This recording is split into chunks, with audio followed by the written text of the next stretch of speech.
Well, hey, good morning. It's morning chat and prayer, and I am in a. You won't. The real ones will know what I'm talking about when I say I am at Great Harvest Bakery Cafe. No, I'm not doing any kind of muffin tasting or coffee tasting or anything. If you were to go way back into the archives of morning chat and prayer, you would find me in this spot. Um, Maybe looking a little bit younger. I am right on Midlow Turnpike, right next to Midlothian Middle School. And for a long time, I did morning chat and prayer right here in this spot before I went into that coffee shop. Sometimes I would do it outside on the patio over there, but it's a great little coffee shop. If you've never been there, check it out. It's it's it's great. It's a great place. So I wanted to say, first of all, thanks for joining in. If you're watching Morning Chat and Prayer this morning, if you're watching it live, especially, then it's been a little while. It's been a few weeks, and Morning Chat and Prayer has gone under a little bit of a rethinking and renovation. Instagram threw us a curveball when they no longer let us do live unless I had 1,000 followers. So we're working on that, and we'd love to get to that point where we can go back live on Instagram. But until then, and yeah, we're going to see how YouTube goes. So I hope that you are excited for the holiday this week. I know that there's a lot of students in our area. I can see them getting dropped off over there at the middle school. A lot of students in our area have a very truncated, abbreviated week this week, which is awesome. It's Thanksgiving, so I thought it would be good to talk about nostalgia. Now, for young people, nostalgia is not really a thing because you haven't really lived enough life to really have any good old days to think back on. I mean, you can think back to like elementary school and the shows that you used to watch and the games you used to play and the friends you used to have and playing outside and, the things that you used to do. It's a little bit of that. But for me, there's a lot more time that I've lived, and a lot more nostalgia that I've lived in my life. And so, nostalgia just means that you're thinking back to something. Okay, so it's in the holiday season that we find that a lot of people have nostalgic thoughts. They think back to like, oh, I remember this particular Thanksgiving or that particular Christmas or whatever the case may be. And they just kind of pine for those days. They're like, oh, I wish we could go back. And even some people who are like, they go to church, and maybe they don't really like how their church is now. They wish it was the way it used to be, and they think back, if we could just go back to those days.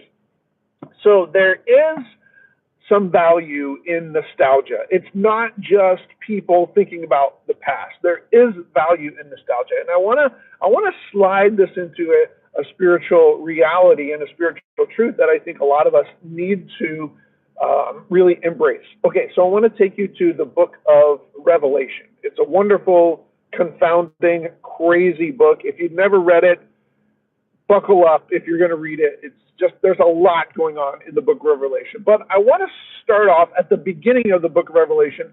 And John, Jesus through John, is sending these 7 letters to these 7 churches. And one of the churches is the church in Ephesus. And so in each letter, there are some commendations. There are some things that Jesus says, you got this going on good, and you're doing this well, but there's something else that's not so good, and I need you to correct that.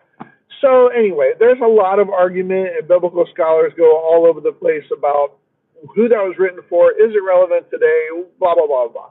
What I want to point out is the letter to the church in Ephesus, because Jesus makes a statement to them that I think if you claim to know Jesus or even love Jesus, then I think it's a statement that really needs to be taken to heart. And I think especially in a time of year when nostalgia is kind of running high, this is a good verse to come back to. And it is Revelation chapter 2, verse 4.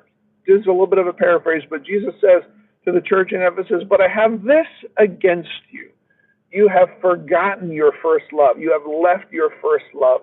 You need to go back and do what you did at first. So we have this sense of Jesus on behalf of these people, on behalf of his people. He's saying, listen, things are not the way they were before. And I want you to go back to remember who your first love is. Namely, he's saying, like, I'm supposed to be your first love, but you've forsaken your first love. You've moved away. You've gotten distracted. You're off doing something else, and you're not living a love relationship with me. And he's not saying that they're not doing good things. I think he is saying, though, that they're not doing the most important thing. And the most important thing for them and the most important thing for you and for me is that we be in a love relationship with Jesus. Out of that relationship flows everything else that needs to flow. Everything else that we need is going to come from that relationship. But if we don't have that relationship, it really doesn't matter what else we do. It's kind of like when Paul was saying, you can have the faith to move mountains, you can speak angelic languages, you can give your body over to be burned and martyred, but if you don't have love, you are a sounding gong. You're a banging, clanging cymbal, meaning you're just kind of noise if you don't have love. So I want to encourage you through the words of John in the book of Revelation, chapter 2, verse 4, don't forget your first love. Go back. There's some spiritual nostalgia here. Go back to the first love relationship that you had with Jesus. And I'm just telling you, friends, like my heart needs that right now, because I can, probably like you, I can get busy doing a lot of different things and good things, but it's not the most important thing. Or let me add another example. Do you remember when Jesus was visiting Lazarus and Mary and Martha, and he's just chilling out? I kind of envision him, I know they didn't have living rooms like we do, but I just kind of envision him in the living room, just kind of reclining and hanging out, and Mary is sitting with him, just kind of sitting and just listening to him and loving him, and they're interacting, and they're probably cracking jokes, and they're having fellowship, and he's teaching, and she's listening.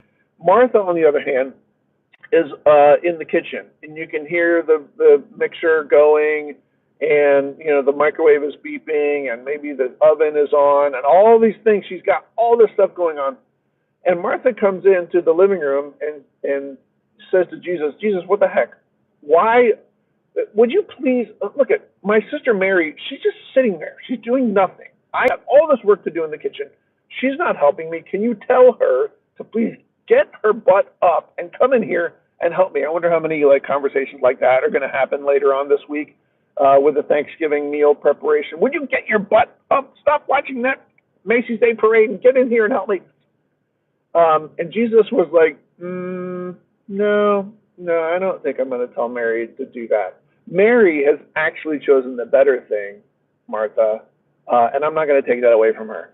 So Jesus wasn't saying that the meal wasn't important. He wasn't saying that the food preparation and what Martha was doing wasn't important. He was just saying that Mary was doing the more important thing.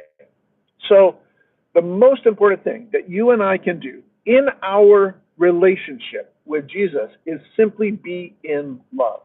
Husbands out there, I know this is a student ministry thing, but husbands out there, the best thing you can do for your marriage is simply be in love with your wife. It's not necessarily a long list of tasks, though they might work in there somewhere and somehow. But just tell your wife you love her. Just act lovingly toward her. Do things that communicate love to her in her love language. Just be in love with her. And in the same way, we just need to be in love with Jesus. That's what he invites us to do. Okay, so that's morning chat and prayer. I hope that you can pick something up that's encouraging and maybe even challenging to you. Again, I am outside Great Harvest Bakery Cafe on Midlothian Turnpike, right next to Midlothian Middle School, watching these middle schoolers get themselves dropped off for the last few days of school this week. So I thought it's nostalgic for me to sit here because I haven't been here, honestly, in a long time. So I thought it was fitting to talk about nostalgia. So, all right, my friends. Well, this is Morning Chat and Prayer. Thank you for those who have joined in. So great to see you. I'm so glad to be back. And who knows, maybe Morning Chat and Prayer is just going to go over to YouTube permanently. So if you haven't subscribed to the Southside Students VA YouTube channel, now would be a good time to do that. And that way you'll get notified when we go live the next time. All right. And also, if you have any questions or any comments or any suggestions for topics or things that you want to talk about on a future morning chat and prayer, let me know. I would love to hear. All right. Sorry. I thought that was a comment. It was just, never mind. YouTube automated thing. Never mind. All right. This is morning chat and prayer, so I'm going to pray for you. Thank you so much, you guys, for joining in. It's great to see you again. Let's pray together. Father, thank you for a new day. My son, this morning, we walked outside. He said, I love this sky. And it is such a beautiful morning. So thank you for that. Thank you for the beauty of your creation. Thank you for another day to live and to enjoy being in love with you. I know a lot of people have a lot of things to do today. And there might be people who are stressed out because of all the things that they feel like they need to get done. But Jesus, would you call us back to just sit with you and enjoy your company and just allow the stress of the other needs and activities just to let that fade away. So we want to start our day with you, Jesus, looking at you in the face and just telling you how much we love you and thank you for saving us. Thank you for adopting us. Thank you for giving us grace, forgiveness. So Jesus, as we go about our day, we would love to have opportunities to point people to you. So, and I know those opportunities are going to be out there. So I pray that you'll help us to see them clearly and not pass them up. Thank you for a new day today and all that this day holds. Make us a blessing to the people around us. We want to be instruments and agents of joy and peace and hope to those around us. Thank you for today, and we love you. Amen. All right, y'all. It has been great. Thanks for joining in. Catch you next time.